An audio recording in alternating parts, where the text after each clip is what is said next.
Hello viewers, আপনারা অনেকেই office studio ব্যবহার করে থাকেন এবং অফিস স্টুডিও দিয়ে স্ক্রিন রেকর্ড করে থাকেন। এই স্ক্রিন রেকর্ড করার সময় অনেকেই অডিওটা ফিক্সিং করতে পারেন না, অথবা মাইকটা পিসির সাথে কানেক্ট করে অফিস স্টুডিও দিয়ে অডিওটা রেকর্ড করতে পারেন না। এই ভিডিওটি মূলত তাদেরই জন্যে।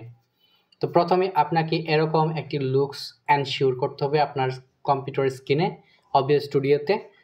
এই জন্য যেরকম সোর্স নামে একটি সেকশন পেয়ে যাবেন। এখান থেকে প্লাস আইকনে ক্লিক করে ডিসপ্লে ক্যাপচারে ক্লিক করলে জাস্ট এরকম ইন্টারফেস বা লুকস পেয়ে যাবেন।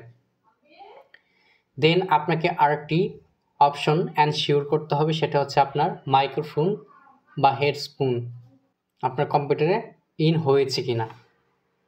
এই জন্য এখানে ক্লিক করবেন। ক্লিক করার পর দেখতে পাবেন আপনার কম্পিউটারে এরকম একটি অপশন আছে যেটা হচ্ছে স্পিকার। এটা হচ্ছে কম্পিউটার ডিফল্ট। এই জন্য আপনি কী করবেন, মাইকটা প্লাগ করবেন। আপনার অডিওটা রেকর্ড করার জন্য মাইকটা প্লাগ করবেন। এই ভিডিওটিতে যেভাবে দেখছেন ঠিক সেইভাবে প্লাগ করার পর এখানে আরেকটি অপশন পেয়ে যাবেন হেডফোনস নামে। দেখেন এখানে একটা স্পিকার, একটা হচ্ছে হেডফোনস। এটা হচ্ছে ডেস্কটপের ডিফল্ট, আর এটা হচ্ছে যেটা প্লাগ করা হলো। এখন আপনি এখান থেকে এই পপ আপটি ক্রস করে দিবেন। দেওয়ার পর সেটিংসে চলে যাবেন। যাওয়ার পর এখান থেকে অডিও সেকশনে চলে যাবেন। যাওয়ার পর এখানে অনেকগুলো অপশন পেয়ে যাবেন। এর ভিতরে আপনি এই যে অডিও, ডেস্কটপ অডিও, এগুলোকে আপনি ডিজেবল করে দিবেন।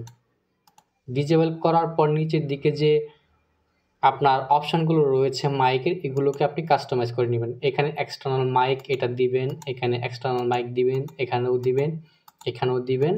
দেওয়ার পর সব কিছু ওকে হয়ে গেছে। এখন আপনি এই অ্যাপ্লাই বাটনে ক্লিক করবেন, দেন ওকেতে ক্লিক করবেন। করার পর দেখেন এখানে কিন্তু আপনার অডিও সেকশনটি চলে আসছে। এটা কিন্তু এখন মাইকের মাধ্যমে অডিওটা রেকর্ড করে নিচ্ছে। তো এইটুকুই আপনারা করবেন। আর যদি এটাকে আপনি বন্ধ রাখতে চান, পূর্বের মতো করে সেটিংসে যাবেন। যাওয়ার পর এখান থেকে ওই অডিও সেকশনে যাওয়ার পর এগুলো সবগুলো বন্ধ করে দিয়ে আপনি পুনরায় এই ডেস্কটপ ডিফল্টগুলো করতে পারেন।